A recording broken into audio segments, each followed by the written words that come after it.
هاي هاي هاي انسان تا ته خو الله دومره نعمتونه درکړي دي چې قرآن داغي بیان کړي وای تعدوا نعمت الله لا تحصوها.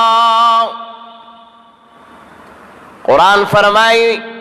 انسان کتاغ نعمتنا چه تابن اللہ کم کری دی شماری نشمار لیم نشی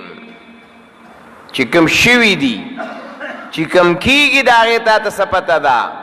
چه تال اللہ نور سمر نعمتنا در کئی چه کم در بانی شوی دی وَإِن تَعُدُّوا نِعْمَةَ اللَّهِ لَا تُحْصُوهَا. آغا نعمتنا شمار لیم نشی تاکہ احساس دے، تاکہ عقل دے، تاکہ شعور دے تے انسانی اللہ اشرف المخلوقات گرزولی. اللہ وَيَكَرَّمْنَا بَنِي آدم عزت مندے گرزولی. لیکن داغین باوجود قرآن کل بیان کی اکفرت بالذی خلقک من تراب ثم من نطفت ثم سواک الرجلا. و ظالم انسانا اللہ دربانے سمرلو احسان کڑے سمرلو نعمتوں نے دربانے کڑی سنے پیدا کڑے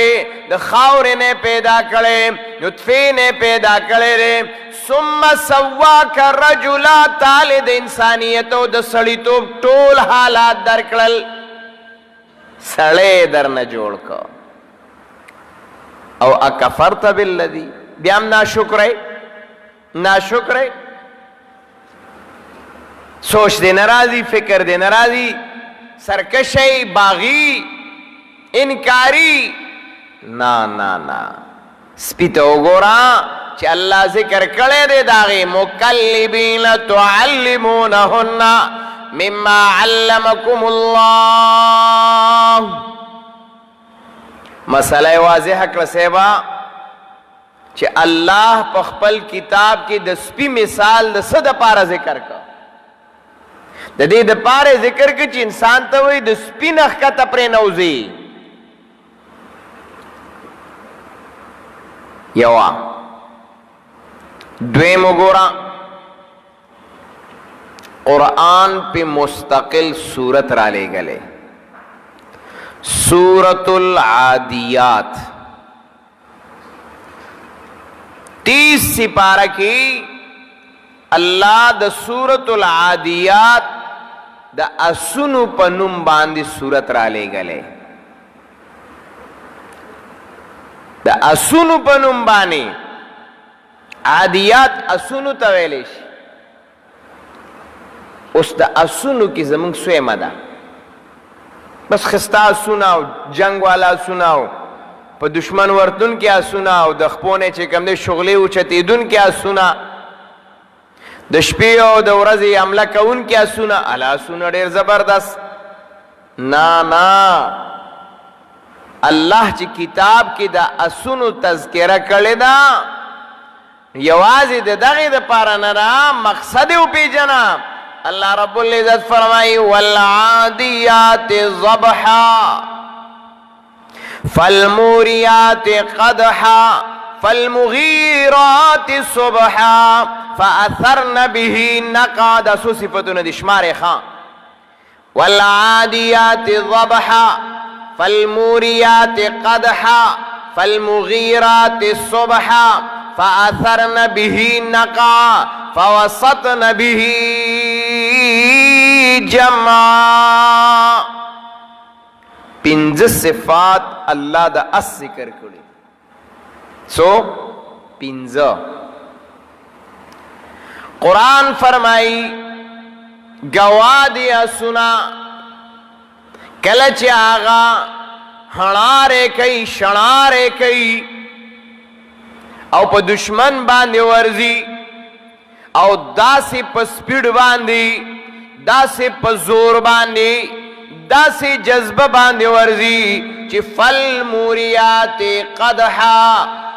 دمر زور سرخ پا لگئی دمر زور دا بدن نو باسی چی آغا زور دا وجنا دا آغا دا کپیونا دا آغا دا خپونا انگاری اوچتیگی سپرغی اوچتیگی آغا اور اوچتیگی فالموریات قدحا فالمغیرات صبحا آغا سنا گوادی مغیرات گمسان لڑائی کئی مغیرات اغارمانا حملہ کون کی دی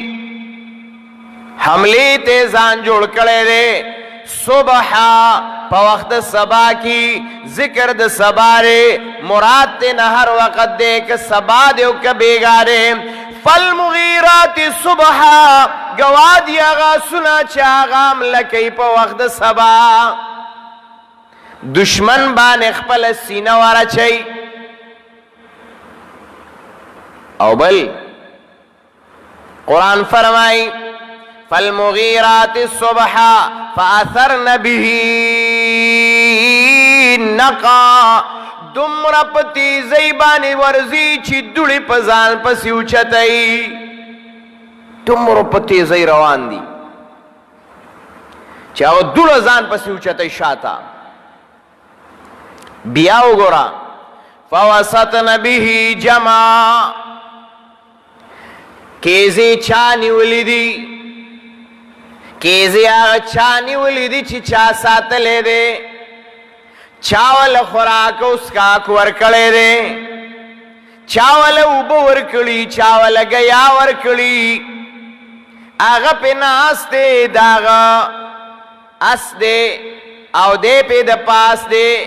کیزی نیولی دی قرآن فرمائی یر نماسوسی نافرمانی نکی بل خوان نتختی دمر زور کی دے دمر جذبہ کی دے دشمن بان ورزی نشپگوریو نسبا اور دارنگ قرآن وئی دوڑی پزان پس روچتی فوسطن به جمع یرپ کی نشتا دا مالک تابدار دے پمیانز دا دشمن باندے روان دے برسر پیکار دے اللہ اکبر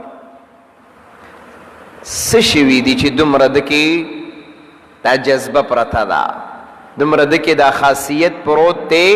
پدے اس کی سشوی دی تورد مخامخ چلی گی اسور تا مخامخ کے مقابل رازی خیال دے خبر تا اس مقابل رازی تورا چلی گی مینز کی ورگڑی گی دوڑی اباسی اور دخپون اوزی پھڑارے کئی دا ٹول خاصیتنا ولی دمرا پدکی روچت شوی دی وجہ دادا چھ دا مالک دا لا سے س احسانات سکلی دی دا مالک دا لا سے احسانات سکلی دی چھ خوراک اوسکا کے ورکڑے دے نو دمرا تابدار دے دیتا نگوری زخمی بشم دیتا نگوری شپدا دیتا نگوری ورز دے دیتا نگوری ماخام دے دیتا نگوری سبا دے دیتا نگوری میانز دے دیتا نگوری نقصان دے خو بس دے اس دے روان دے و دا مالک تابدار دے اللہ داغین بعد ذکر کئی چکل دا دا اسونو خبر ذکر کی نبی اللہ سوئی ان الانسان لربه لکنود ان الانسان لربه لکنود دا انسان د خپل رب ډیر ناشکر دی ډیر ناشکر دی ډیر غیر تابعداري ده پکې د انسان کېړو تابعداري نشتا است نګوري او چې کم اس دا د مالک په تابعداري کې اوچلی ده نو حدیث کې راځي د کپۍ د بدن ویخته د داغ خرشنا د گیا حدیث دے جناب رسول اللہ صلی اللہ علیہ وسلم دا ټول با پتل د میزان کے اللہ نیکیو پتول کیا چھے ولی هغه دومره تابعداري اختیار کړه او د هغې تابعدارۍ اظهار وکړه نو الله د هغه غیا علف ورته وایي، خرشنوم ورته وایي، بول وغیره، دا ټول الله چې دی نو ستا د تلې د درنولو دپاره الله چې هغه حالان کې څه دي ظاهر کې د انسان عقل وګوري نو دغه خو ښه نه دي، خو الله رب العزت چې کله د هغه تابعداري وکړه او د دین دپاره وکړه د الله رب العزت په تابعدارۍ کې لګیا دی، الله د هغه خرشنوم دغسې ضایع نه بوزي، هغه ګیه هم ضایع نه بوزي، قیمت یې کم ځای ته ورسېده. کم اس ټټو چې تابعدار نه خلک یې زر لرې کوي، د ریړۍ نه هم لرې کوي او د دغسې حالاتو نه هم سایډ ته کوي. الله دا ذکر کړه او د دې دپاره ذکر کړه چې انسانا لږ سوچ وکړه هسې نه چې ته لاړ شي او بدتر شي د حیوانه، بدتر نشي. هغه معمولی ګیا خوړلی، معمولی اوبه یې څښلي او هغه دومره تابعدار د خپل مالک دی او تعالی الله څه نه دي درکړي او ته ولې بیا سرکش او باغي او ناشکره د خپل مالکی.